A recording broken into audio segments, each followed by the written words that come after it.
What's good? So in today's video I'm gonna talk about the reality and the acceptance of not fitting in. Now, I've observed a lot of people talk about how they don't fit in and all this stuff in my life. And a lot of the time, I've observed that a lot of people, they just think that they don't fit in.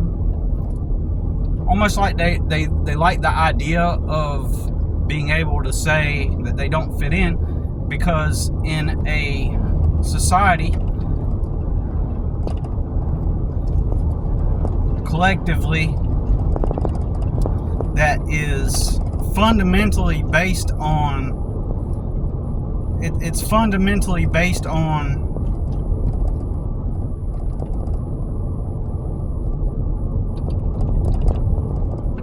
it's centered around a collective mindset, or I'm trying to drum up the best words. It's all a collective.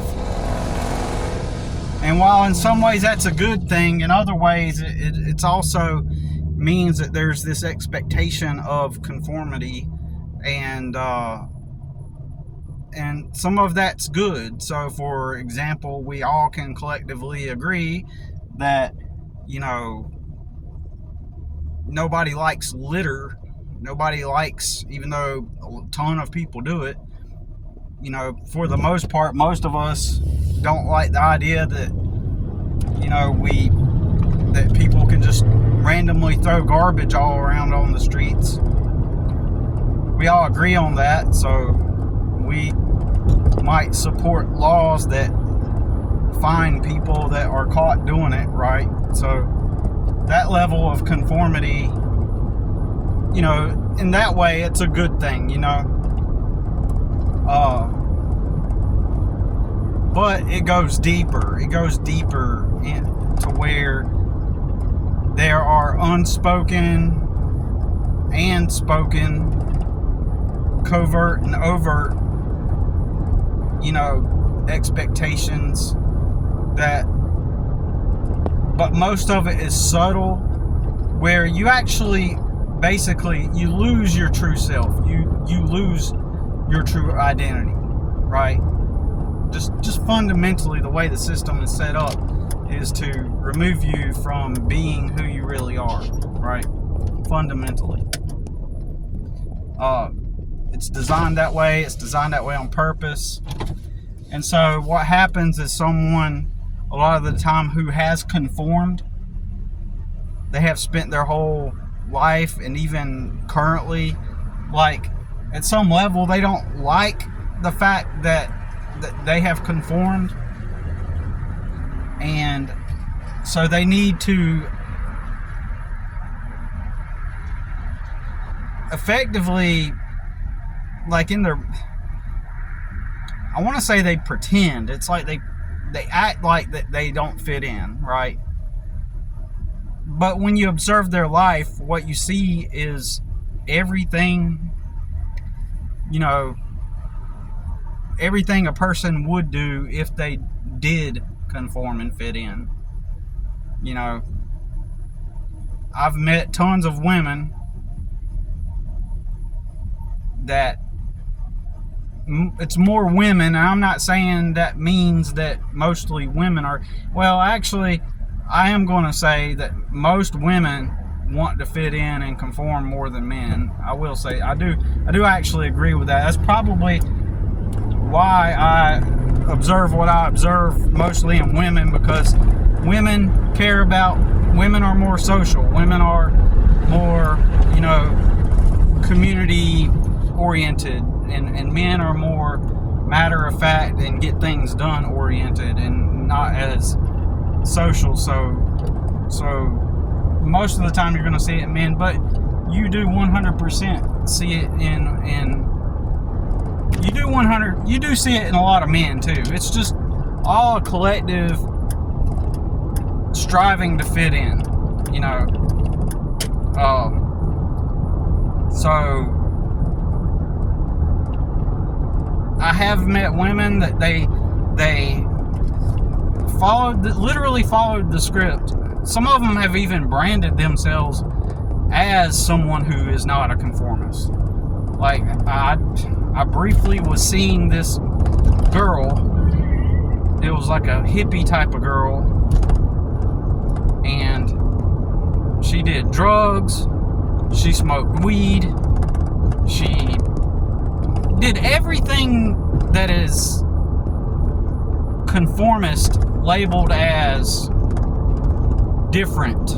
It's conformist functionally, but it's labeled as rebellious and different and unlike the rest. You know, so a girl like that, she will brand herself as, she's a great example. You know, she will brand herself as this hippie that is not like the rest. But what has she done up until that point? You know, collectively, what do most people do? Most people, they venture out into the world, they experiment with drugs, they smoke the cigarettes, they smoke the weed, and in my opinion, the majority of them do the drugs at some point. And that's the mainstream.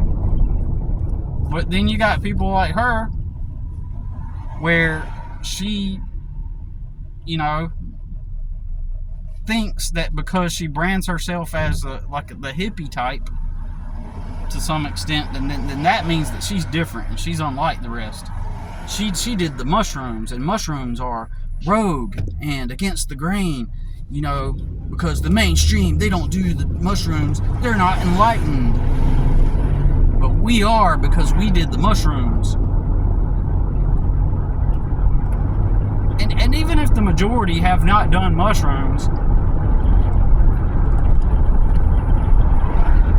there's this mental, psychological, and this is with all drugs, even if the perception, or I mean, even if the actual number of people that smoke weed, for example, is, or has smoked weed is, I think the last time I seen it, it was like 40% of people have smoked weed, right? That's enormous numbers. But even if that is true, the perception is that the majority have done it, if that makes sense. If people are honest, it feels like it's the mainstream, and that makes it mainstream, right? It is a mainstream activity. Most people that you talk to are going to assume that everybody's tried weed at least once. Everybody has been at a party or hung out with a group of friends where you've at least tried weed. So weed is mainstream. Weed is mainstream. And drugs is mainstream, right? But I guess my main point is that I'm trying to say that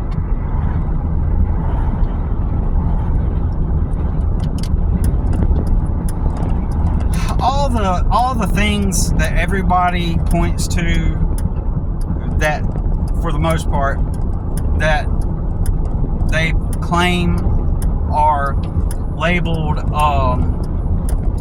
as things that make you different and stand out, are actually the things that solidify your being a conformist, right?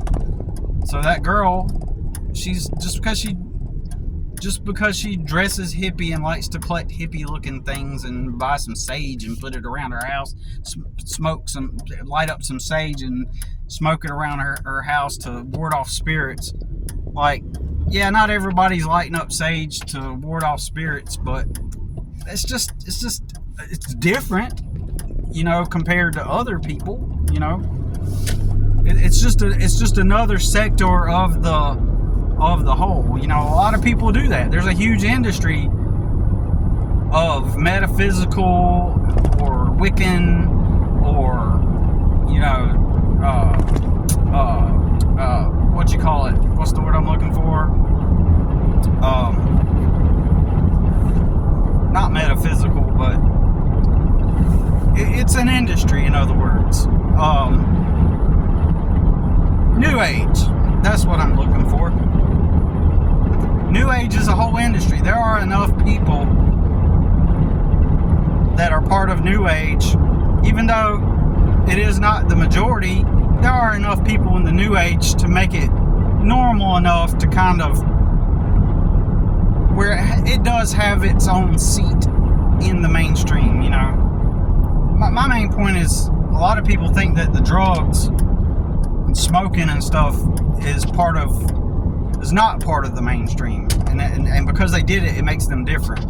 So you get a lot of people online, or not just online, but just in life in general, that they're acting like that they don't fit in, when in reality they actually more than fit in.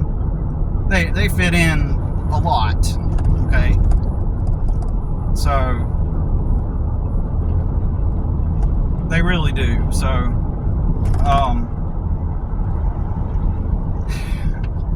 I'm talking about coming to terms that you're not going to fit in with the mainstream, right? At all. Or you're someone who does not fit in with people in general. Because those people that allege that they don't fit in, what they're attempting to do is they want to feel different, so they'll go on YouTube and make a video about how they're so different, you know, and I feel like I'm so different, and like I'm just like not like everybody else. I'm that weird girl. How many times have you seen a girl go, I'm that weird girl, when nobody's calling her weird, okay? You're weird when people actually have called you weird, okay?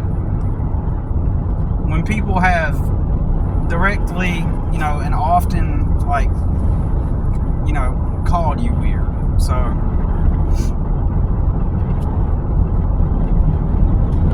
yeah, just a side note here, I'm looking over at this Hyundai SUV, and it's got like a star on it. It's got a weird tag. It says LE, and it has a star that kind of looks like a badge, and then it's got 4 letters on it, and it appears to be like it's saying that it's law enforcement, which kind of doesn't make sense. Usually I've only seen one vehicle that was a law enforcement vehicle that was not American, and it was like a Toyota, which I thought was kind of interesting. Anyways, back to the video. But it may not mean law enforcement. I don't know. Anyways, so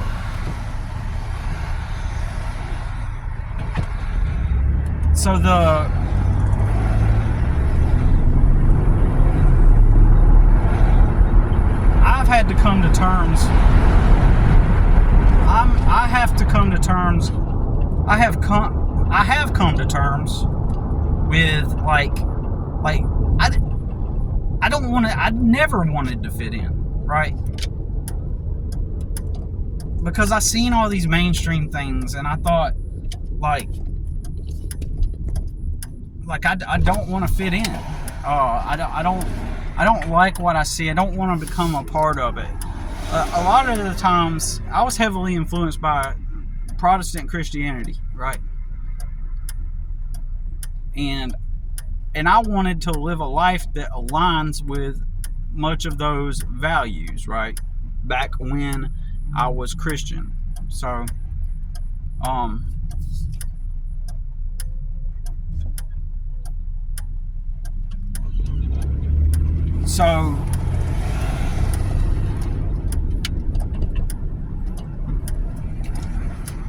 considering my upbringing,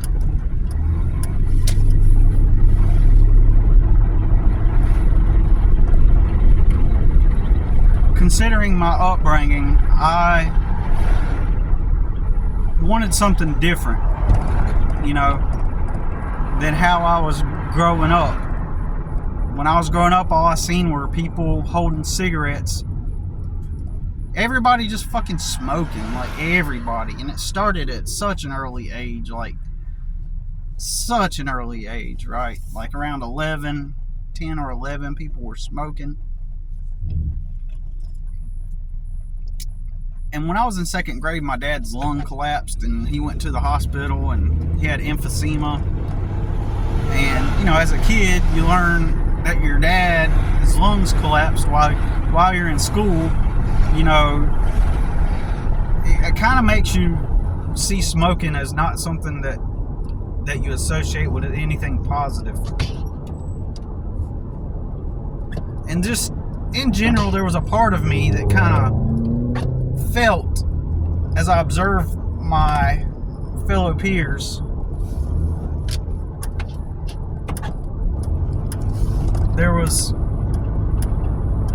a part of me that picked up on their energy, right? So they would attempt to do things to impress each other. And it just didn't feel right to me. Like, I didn't want to impress people. And that is why they all started smoking, right?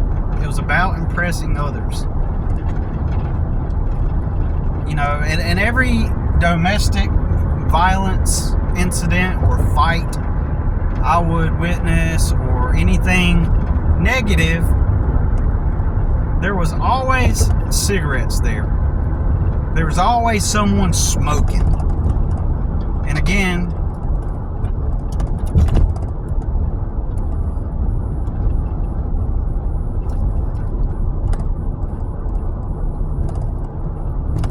there was always someone with cigarettes. There was always people smoking, like all the time. So I began to associate smoking with all these negative things. I began to watch people attempt to fit in. I was a poor person from a trailer park, right? You know, I was a poor kid, and I always remembered being in trailers at an early age, except for a couple times I lived in a house, but for the most part, it was mostly trailers, right? Couple houses. But I just remember how dirty everything seemed.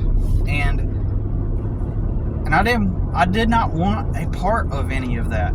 Anything that I associated with the trailer park and being dirty, I did not want to have anything to do with it.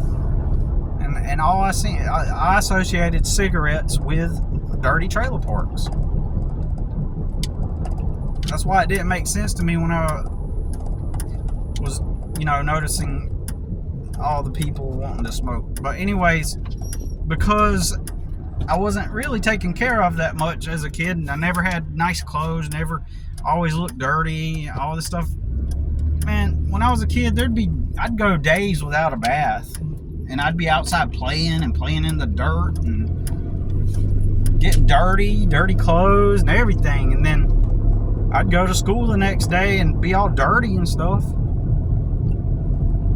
You hear that wobble in my truck?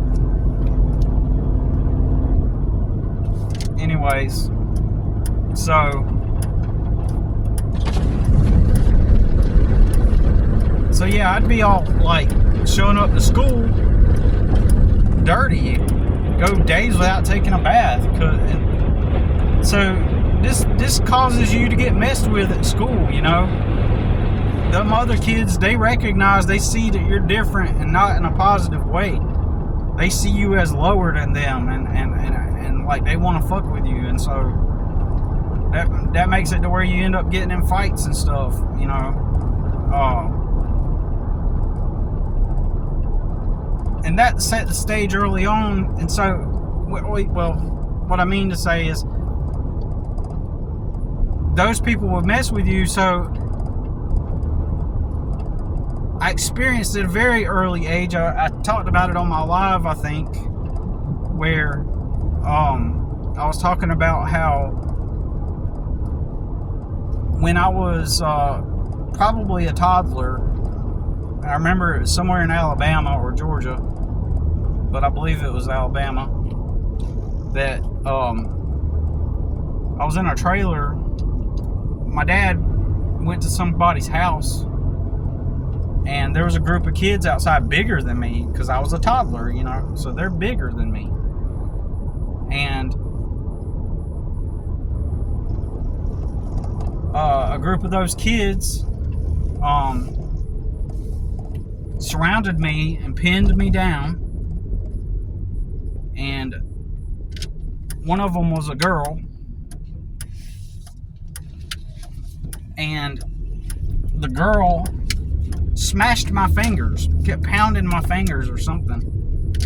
I don't remember exactly what she did, but it was something like that. And I remember crying, you know, I was outnumbered and pinned down by these bigger kids. And the next thing you know, my dad comes outside, and I don't remember what happened. I just remember it being a horrible experience. You know, so at an early age, people thought that, you know, I got the worst of humans at an early age. And then considering, you know, the environments I grew up in, and then how you were treated like crap because of your financial, socioeconomic status in school. You know, like when you're treated that way. Like what a lot of people do is this motivates them to attempt to fit in. They don't want to be left out. I remember seeing kids in school, other kids in school, friends of mine, and just people in general in school. I remember seeing them where they wanted to fit in, right? And the pressure from wanting to fit in was more than their desire to be autonomous. So I went to this Baptist church kind of right down from the street where I'm at right now, and there was another kid that lived in a trailer park next to the trailer park I lived in. His name was, I'm not going to say his name, but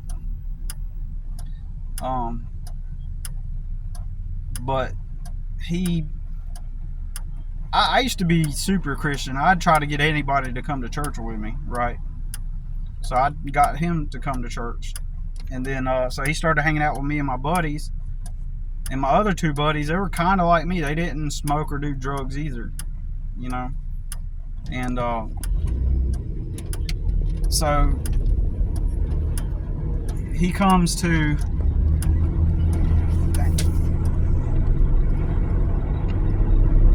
church with us, and you know, the church van would pick us up, and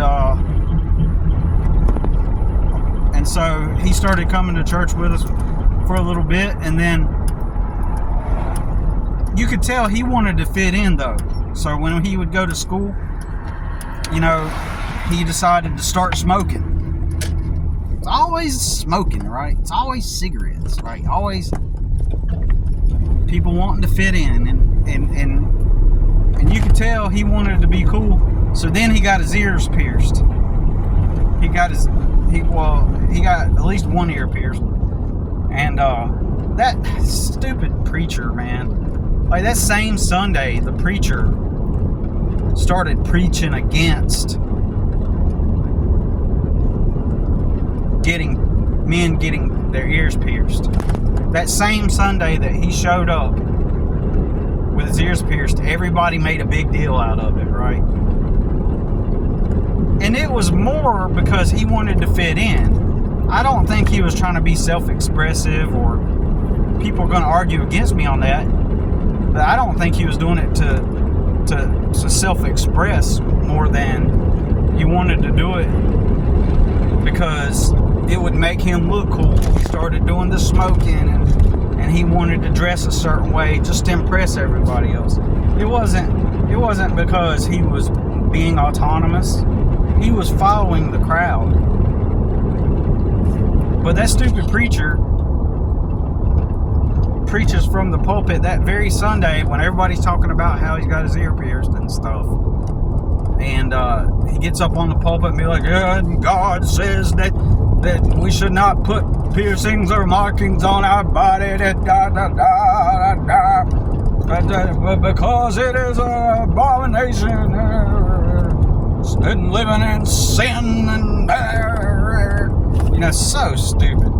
So in retrospect, I personally think that church, they deliberately wanted to. He wasn't preaching that so that guy would bend towards God's will. No, I think he was doing that because he didn't like that guy, and he's seen that guy as a potential threat in the church.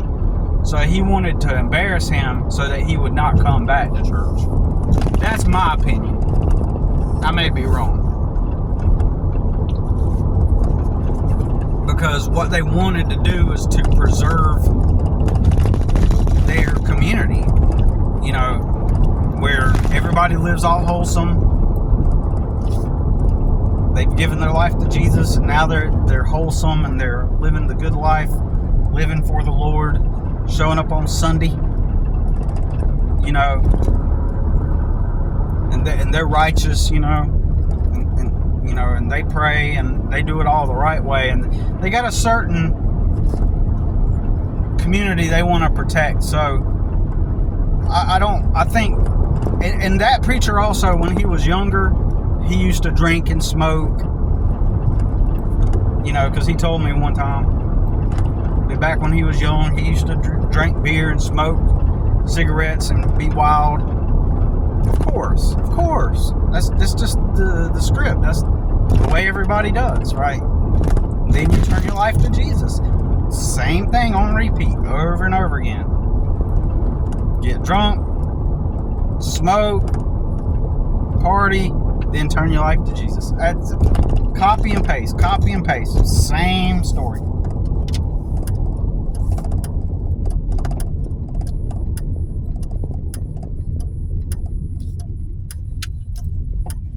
Can't believe it's taken me 27 minutes to get all the way up here. It seems like it's only taken a couple minutes. I can't believe that.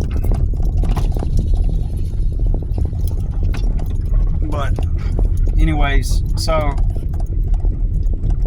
yeah, so they probably, if they wanted to push somebody out, they would probably do something to embarrass them. In my opinion.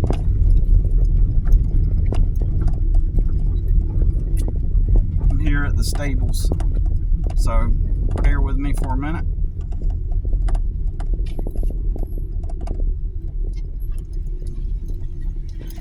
Hey, how's it going? Good. Are you working? I got some grain to drop off for one of the boarders. Okay, Yep. sounds good. Thank you. So,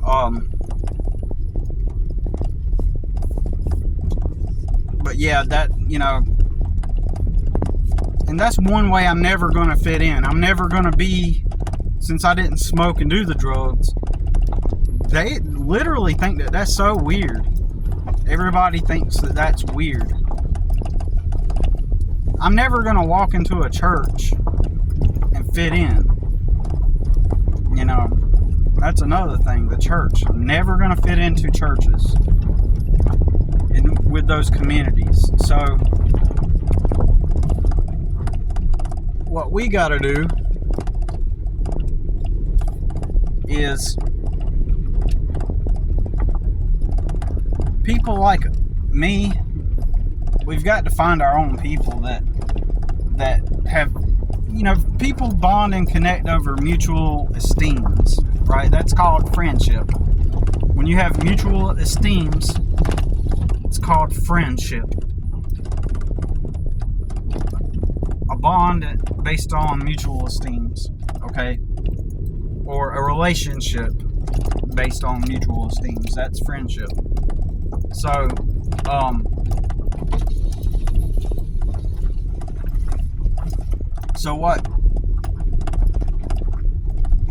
yeah, so like in school, I was getting back to that. In school, like when people were mean to me, a lot of people then want to try to fit in with the people that treat them badly, or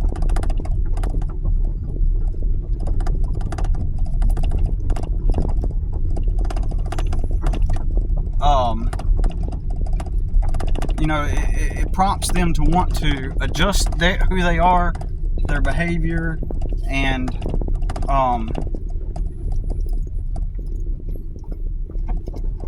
how they engage with the world, and causes them to want to conform. But when the people were mean to me, it caused me to not want to engage with the world. It caused me to want to get away from those people, right? It had the opposite effect on me. So that made me even more or less desiring to engage in what everybody else was doing, smoking, drugs, and all that stuff. And so when I say I've had to come to terms with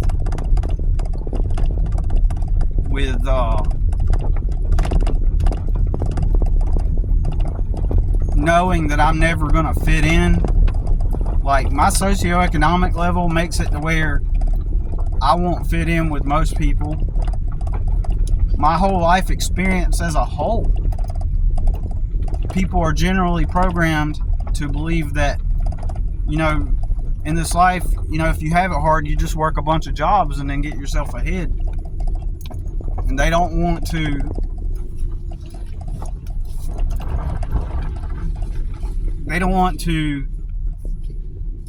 believe that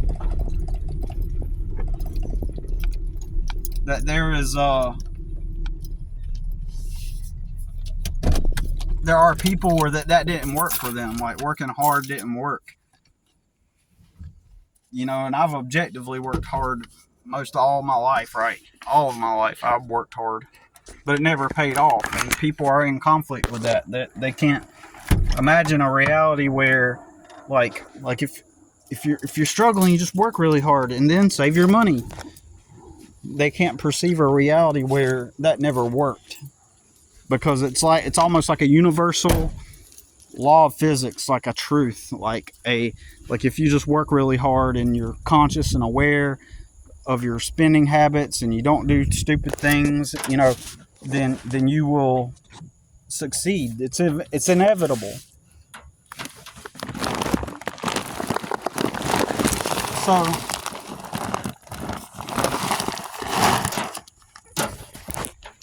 they can't imagine. They wonder why. Well, why aren't you at a certain level? Why aren't you at this certain level in your life socioeconomically? Because based on the script, I should be at a certain level. I should be having a certain amount of financial success at my age.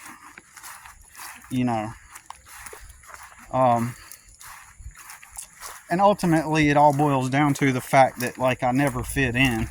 More than anything else, the main contributing factor of being poor and having no money and having virtually nothing at my age, ultimately it's not because I didn't work hard or mismanaged my money. The obvious reasons of being attacked by a government agency, but it's also because the largest component is fundamentally not fitting in the first place. So anyways, I've got to go, and I'm going to talk to y'all later. But yeah, but that's the main reason why uh you know it never worked out for me. So anyways, I got to get the code to this building and and open it up, but I have to stop this video to get the code. But basically, like, I never wanted to fit in, so people like me, we've got to find people that relate. The small percentage of the population, we have no desire to fit in. We don't need the quick fix and the instant gratification. We just want to be creative or do things our way, be free, and we're in such a minority that the only means to make it happen and make it work is through venues or through mediums like YouTube and or social media in general. We've got to find like-minded people that have shared similar experiences, and and that's where we are going to find the right people to come into our lives, and we're going to find the right people to, and this as a result will create a network. And how do people survive and thrive? Through their networks that they create. Eventually, a friendship, a relationship based on mutual esteem also becomes a support network. And I'm not talking about just moral support. I'm talking about, like, you help each other, do business together, and then that's the only way people like us are going to be able to survive, right? Because we don't fit in. We're the ones that actually don't fit in, right? Anyways, as you can probably tell throughout the whole video, I've been distracted. I'm driving. I'm looking for cops. Like, starting tomorrow, it's going to be unlawful to use your phone in a vehicle like just the way I was doing just now. Probably it's going to be unlawful for me to record. The only thing you're allowed, you can't use your phone. You have to have only a headset in. So I don't know what that means. I don't know. It wasn't lawful. It wasn't against the law to text and drive before. I mean, I don't know, but I just personally, I believe it's almost like it's a means or a reason for cops to just make more money, probably. Because how do they know that you're using your phone or not? I mean, personally, I don't think that. I was distracted from making the video because I was more focused on driving. You know what I'm saying? So, like, I kept that in mind more than making the video, but hopefully the message still was clear. And but I'm thinking, like, I've thought about even making a, if we're such a small percentage of people, we've got these platforms, and I've thought about turning, making my own platform. Basically, I thought about making my own platform, and it would require, it would be its own social media, right? I thought about making Stardust Simulation into a social media of its own, right? There are, in the past, I used to know of apps where they host, like the whole structure is set up for you, right? Like, for example, a long time ago, there was a platform that, like, this was years ago, but there was a platform where you could set up your own social media, and it was in the form of MySpace, for example. It was the same basic platform, except you install your own handle on it, your own .com. So you could go to Stardust, not now, but I'm just saying you can go to stardustsimulation.com, and it would take you to the platform, and you can create an account and then have your own profile, and everybody makes their own profile, and there you can engage and go back and forth with people, right? So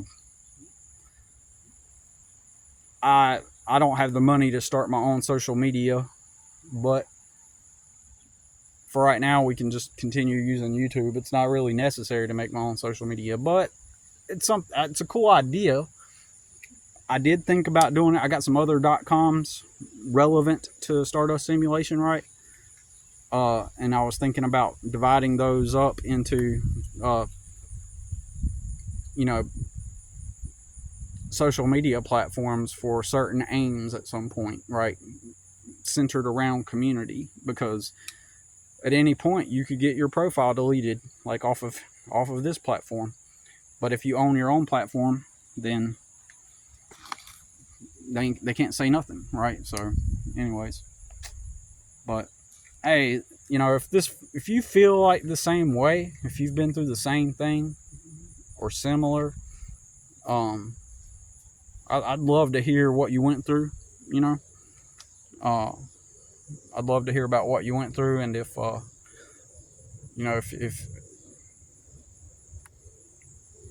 just what you think about it. Would you want a platform or a community of people that kind of resonate on this level? Like, I know the main people I engage with are Rudy and Kirk, and on here they're the main people I engage with. And if we could just find more like-minded people, then we could create a legitimate support system. My aim, I would love, honestly, I just want to make art and make things and sell them and make a business out of it. That's it. That's they say don't tell your goals, your aspirations, but I mean, I don't mind saying that. Like, I want to be full-time making and selling things from my creative brain, right? That's it. It's as simple as that. When I was 11, I used to draw pictures and sell them, and I would use my money to go buy things that I wanted. I was free, right? And that's what I'm looking to get back to. So, I would like to create a group of people and friendships where we support one another, and we lift each other up in different ways that we can, and we help each other mutually in whatever way. Moral support, help each other with investing together, or practical advice, things that will help everybody, but to become free ultimately, right? I would like to do what I want to do for a living, and I know that anybody who has become successful ever, aside from the outliers, they've done so via the means of a good supportive community. Anyways, so that's all I got to say about it. Just let me know what you think, and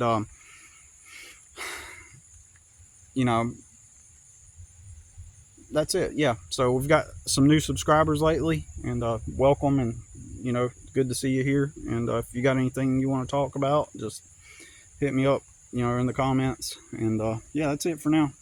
Peace.